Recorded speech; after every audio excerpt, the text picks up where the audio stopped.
Hi everybody, and welcome to the weekly Scopes from the 17th to the 23rd of December. So on the 17th of December we've got the Sun making a square to Neptune, the Moon also enters Aquarius, and Venus also makes a quincunx to Chiron. So positively, the Sun's trine to Neptune increases our creativity, our intuition and spiritual awareness, so good for all work in these areas. It encourages us to connect with our inner selves on a deeper level.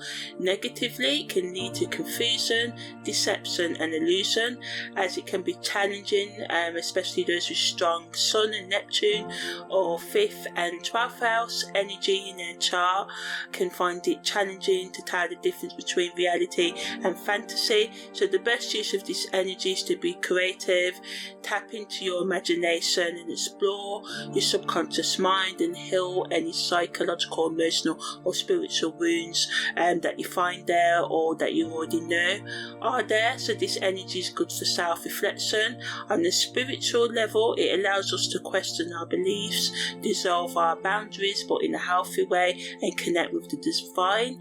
Negatively, it can make us escape into drugs and alcohol and all Neptune kind of hidden stuff. Secrets can also come out now as well, but ultimately it wants us to let go of illusions, this energy, and embrace a higher level of consciousness and being in the world. The Moon in Aquarius, the best use of this energy is that it allows us to be detached. The negative of this energy is that it allows us to be detached, so we can be lack emotion, people can lack emotion, and this can cause conflict in the relationships. People can be moody or just switched off, not wanting to go there as well.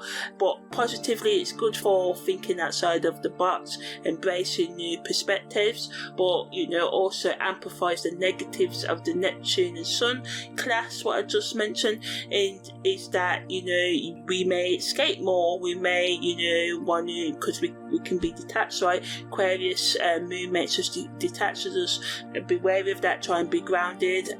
On the spiritual level, it allows us to break free from emotional patterns and explore new ways of thinking. And, this detaching of emotions that it allows us to do is meant for our personal sort of like happiness, not our personal sadness. So use it wisely, because it promotes sort of like a deeper understanding of the collective consciousness and promotes deep individual healing. However, Venus's quincunx to Chiron, quincunx always wants us to change our approach to what we're doing, so it can bring a deeper understanding of our emotional wounds. It's a great opportunity for forgiveness and the release of old emotional baggage, but it can also bring up vulnerability and trigger past pain, and we've got aspects that's already doing that today. Although the Moon in Aquarius is allowing us to be detached, a lot of energy is making us emotional today, and we may want to escape, but it's best to just try and have a willingness to confront your past, to self-reflect, and to be open to healing and growing and having more empathy and compassion for yourself and others, and being more forgiving and letting go, and just trying to be as open as you can, especially trying to create that safe space and actively listen to yourself and others, and engage in self-care and honour your needs, as well as being sensitive to the needs of others. Although this energy can make us uncomfortable because it stirs, feelings that we rather avoid, and may force us into situations that we don't want to be in as well. But if we can be open to this energy, it can allow us to grow stronger, become more resilient, and accept our weaknesses and turn them into strengths, because we express them, we channel them rather than, repress them and disregard them. We acknowledge that we have things that we need to work on, and we work on them.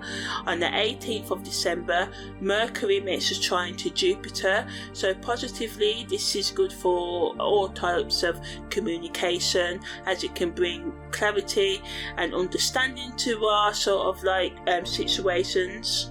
We just have to remember Mercury's just gone into retrograde on the 13th of December as well, so communications can be a bit crazy for some of us. So yeah, ultimately this energy of Mercury's trine to Jupiter helps with us solving problems, gives a boost to our intellectual abilities, can make us more optimistic.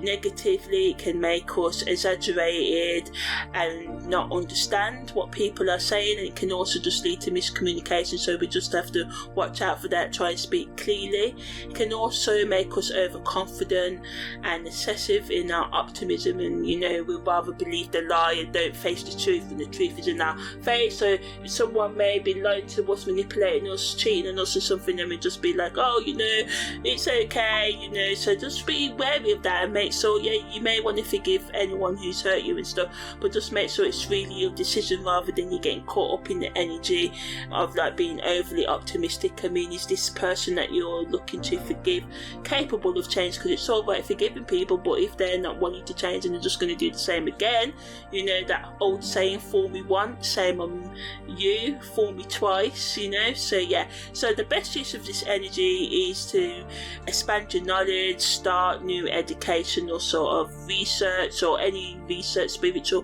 whatever you're into. Seek out opportunities for your personal growth, and just be more open-minded in your discussions. Try to see things from other people's point of view as well, but not overly so. Spiritually, this energy supports us in connecting with our higher self, so supporting yesterday's energy as well allows us to focus on the bigger picture and to gain wisdom through expanding our intellect or connecting with spiritual teachings. So this is a good energy for all sorts of healing work and getting to know yourself. You can just be mindlessly flipping through a book and come across something that can really help you. So on the 19th of December, the moon enters void, of course. The moon also enters Pisces. The moon's north node goes direct, and there's also a first quarter moon. So the moon void, of course, is when the moon is not making any major aspects with any other planet. So we're talking about oppositions, conjunctions and squares and sextiles, and we're not talking about quintiles and stuff like that. With the moon still makes these aspects. Even though it's void, of course, it still makes minor aspects. So positively, it's a great energy for reflection and relaxation, but it can bring a sense of uncertainty and a lack of direction whenever the moon is void, of course. Also can bring delays, or some astrologers say it's best to put off things during this time. But if we do that with every aspect, we never get anything done. Just be wary and aware of the repercussions. The moon also enters Pisces, so this can make us more sensitive and compassionate, ideal for being more creative and working with our intuition. The moon's north node encourages us to step outside of our comfort zone and do things that align with our higher purpose. So the new year's coming, so just thinking about a lot of aspects. We're going to have the winter equinox as well, all wanting us to let go of the past and make plans for the future. Also today, the moon enters its first quarter moon phase, so allowing us to sort of like build our skills of being more determined and focused and overcoming our obstacles, because this phase can bring obstacles. So but it also gives us the energy to take decisive action towards our goals and getting over anything and anyone that comes our way, but in a nice way, not in the aggressive way or anything like that. So spiritually, it can allow for self-reflection and growth on the soul level. The moon void, of course, allows us to delve into our inner worlds and explore our emotions and thoughts without external distractions, telling us it's good to take some time out to detach from the busyness of the world and focus inwardly, allowing for sort of like personal growth. The moon in Pisces continues the theme of having empathy and compassion and healing our relationships as well, and just to be open and getting out of our comfort zones. It's also a good energy for all types of meditation and spiritual sort of practices, but make sure you stay grounded and discerning while navigating the spiritual realms. On the 20th of December, Mars enters out of bounds, so I've done a whole other audio on that, but this energy allows us to kind of use our motivation drive out of the realms of society. This can be a good and bad thing. Some people may do reckless things with this energy. Over the next month or so, Mars is over bounds, so it's crucial to stay mindful of reactions and conflicts during this time that they may spill over. So just try and calm situations down. Don't make people overstep your boundaries, but also don't be an ass as well. So Mars out of bounds really just gives us that push and support to start new things as well, which is what we need as we're getting into the new year. Don't wait now. I'm not waiting now. I'm already doing things now for next year, because I'm starting the New Year's resolutions now, because I really want to follow through. So it's always never too late to start again. So Mars out of bounds, it's good. It allows us to become self-empowered, not live up to society expectations, and do what we really want to do to make us happy and giving us that inner strength. It's seasonal period. Some of us are going through heartbreaks and stuff like that. So this just gives us, the strength to be optimistic and maybe just engage in self-care, nurture yourself. If it is a crappy time of year for you, try and do things that healthily make you happy and stuff. And Mars is out of bounds can help you just be more authentic and determined to overcome any frustration that you have in your life and release it in a healthy manner. On the 21st of December, Venus makes an opposition to Uranus. The moon goes into void, of course, again. Mercury makes a sextile to Saturn. The moon's north node goes retrograde, and Mercury makes a quincunx to Uranus, and the moon also enters Aries. So a lot going on. So Venus's opposition to Uranus can bring unpredictability and excitement to our relationships. It can bring sudden changes, especially in our love lives and finances as well. So embrace the unexpected, but also be prepared for disruptions and the worst as well. But plan for the best, prepare for the worst sort of thing. Mercury sextile to Saturn allows us to focus on whatever we need to get done right now, communicate more effectively, and make practical decisions. So it's good to use this energy to study, to organise, to plan, to tackle any tasks that require attention to detail and that you may have been putting off as well. It urges us to sort of examine our life paths and values and relationships and gain deeper insights into our life purpose and make the changes that we need to make as well. Mars is quincunx to Uranus also adds to the impulsiveness and restlessness and unpredictableness, as what I mentioned earlier when I talked about Venus's opposition to Uranus. So again, this energy requires us to be flexible. Quincunx energy always wants us to do that, to avoid aggressive actions or mindless actions, and avoid rushing into situations without considering them, to use this energy to find the balance between being assertive and flexible right now. The moon going into Aries allows us to be more courageous and determined, and with Mars being out of bounds, and Mars rules Aries, so this gives us that extra fiery energy to take decisive action, start new projects, and assert ourselves more confidently. Spiritually, it wants us to trust the process of life and find a balance between embracing the unexpected and being prepared for potential disruptions. Just being aware that plans can go crazy, not how we want them to go, but we can always make the best of any situation if we plan for this. Know that the only certainty in life is change, and we only have to look into the we've just changed from autumn to winter, and some trees' leaves are falling and nature's always changing. So with this in mind, in our human nature, we always have to be willing and open to change as well. In terms of love and finances, Mercury sextile to Saturn helps us to make more practical decisions in our finances and come up with goals and strategies to better them, so we can take advantage of this energy to study and organise our finances and pay attention to detail and disciplined thinking, and use this energy to plan for unexpected expenses or potential disruptions in our financial stability. So this is really good because it's counteracting the mad crazy Uranus energy of the day. In terms of love, it's a good day to, spice up your relationship. Uranus, date nights, get out of that comfort zone. Try and be communicative with your lovers.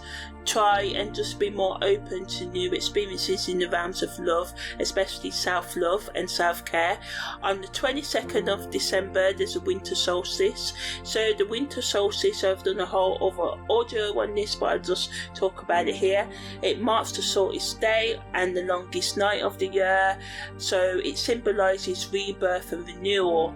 And as its sun once again goes towards longer days, because the days have been becoming shorter and darker quicker now in the northern hemisphere now. So now is the time to sort of like look forward to the coming spring and the positivity of letting go of the past and moving into the coming new year as well.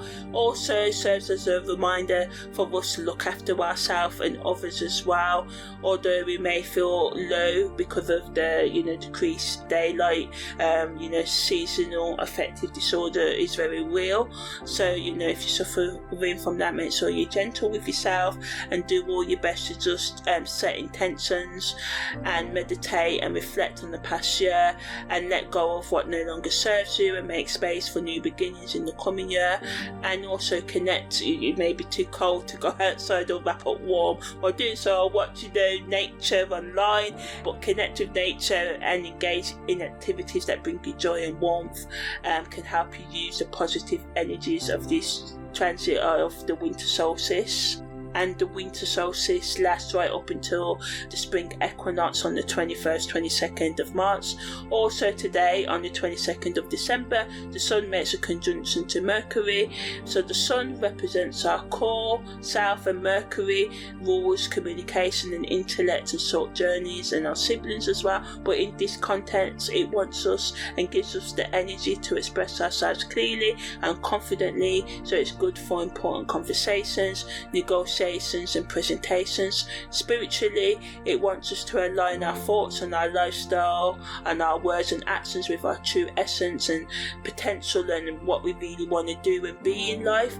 It invites us to speak from a place of integrity and authenticity, allowing our inner light to shine through in our communication. Psychologically, it can bring a clarity of mind and make us more sharper, switched on in our intellect and responses. We can find it easier to analyse situations and make decisions because of this. So good for scientific, cognitive sort of like work, and also a good energy to learn and to problem solve and stuff like that. On the 23rd of December, the moon enters its gibbous moon phase. Venus also makes a quincunx to the moon's north node. The moon also goes into void of course, and the moon also enters Taurus. So when the moon's in gibbous moon phase, this can bring growth and progress. It encourages us to continue putting efforts towards our goals and can give us motivation and determination, but it can also make us restless and impatient and also just dissatisfied with life, and we may not have achieved all we wanted to this year and we may beat ourselves up, but this will only take next year. So it's important to remember that growth takes time and not to get discouraged if it takes longer than what you thought. It always does. And if things are not moving as quickly as you would like, just try and be gentle with yourself and to just try not add more things to your schedule, but just try and be a bit more patient. And Venus's quincunxes to the moon's north node reminds us of this constant need to make adjustments in our life, and this is what quincunx energy is all about. So this energy can bring unexpected opportunities for love, creativity and personal growth, supports us in making creative plans and reassessing our values, and which is good for the coming new year. It encourages us to explore new avenues of expression, but it can also make us feel discomforted and, overwhelmed, because it can bring our pain to our forefront, or it can cause us disappointment in love as well. So it's important to stay flexible at this time and to be forgiving and just open to letting things go and welcoming new things, and just being gentle as you can and reaching out for help as well if you do feel overwhelmed. And for helplines, we've got the Samaritans in the UK. It's a season where a lot of people do feel lonely and stuff like that, and I know there's no words I can say to make you feel less lonely, but maybe reach out, listen to podcasts, watch souls you like, things that bring you comfort, not too much, not overindulging in things that are toxic to you, but just try and be gentle with yourself. And the moon going into Taurus brings us this grounding energy, stabilizing energy that can bring emotional stability into our life, even if it's just temporary, and we can just find comfort and security in the material world, and by indulging in our self-care practices and giving ourselves a bit of comfort at this time. But negatively, the moon in Taurus can make us stubborn and resistant to change, and we can become overly attached to possessions and routines, and this can make it hard for us to adapt to new circumstances. So it's important to find a balance between stability and flexibility at this time, but also to be gentle with yourself when you kind of fall short of all you think you are, and just reach out for support. It is out there. And yeah, that's the end of the weekly scopes from the 17th to the 23rd of December.